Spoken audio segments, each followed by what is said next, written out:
السلام علیکم ورحمۃ اللہ وبرکاتہ نحمدہ ونصلی علی رسولہ الکریم۔ سورہ بقرہ کی آیت نمبر 54۔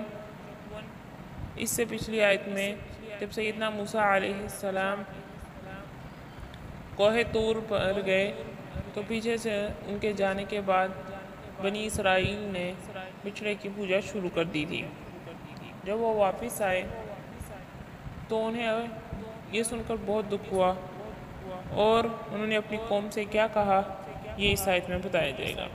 وَإِذْ اور جب قَالَ کہا موسیٰ علیہ السلام نے لِقَوْمِهِ اپنی قوم سے، یا قومی اے میری قوم، اِنَّکُم بے شک تم نے ظلمتم ظلم کیا ہے، انفسکم اپنے آپ پر، باتخاذکم العجل بوجہ بنا لینے کے تمہارے، عجلہ بچھڑے کو معبود، فتوبو لہذا تم توبہ کرو، الی بارئکم طرف اپنے پیدا کرنے والے کی، فاقتلوا اور قتل کرو تم، انفسکم اپنے آپ کو، ذالکم یہ خیر بہتر ہے، لکم تمہارے لیے، عند نزدیک، بارئکم تمہارے پیدا کرنے والے کے، فتاب چنانچہ اللہ متوجہ ہوا، علیکم تم پر، انہو بلا شبہ وہ ہوا وہی ہے، التواب بہت توبہ قبول کرنے والا، الرحیم خوب رحم کرنے والا۔ اور جب موسیٰ علیہ السلام نے واپس آ کر اپنی قوم سے کہا، اے میری قوم، تم نے بچھڑے کو معبود بنا کر اپنے آپ پر ظلم کیا ہے، لہذا اپنے خالق کے حضور توبہ کرو اور اپنی جانوں کو ہلاک کرو، تمہارے رب کے ہاں یہی بات تمہارے حق میں بہتر ہے۔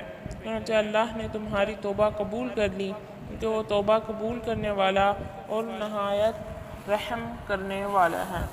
جب سیدنا موسیٰ علیہ السلام نے ان کو شرک پر متنبہ فرمایا تو پھر انہیں توبہ کا احساس ہوا۔ توبہ کا طریقہ قتل تجویز کیا گیا۔ فَاقْتُلُوا أَنفُسَكُمْ اپنے آپ کو قتل کرو۔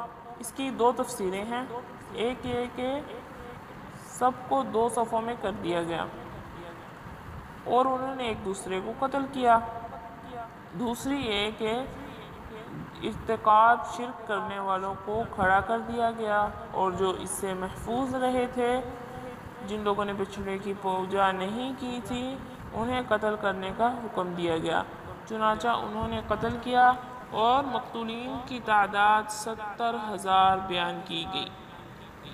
یہ ابن کثیر اور فتح القدیر میں لکھا ہوا ہے۔ السلام علیکم ورحمۃ اللہ وبرکاتہ۔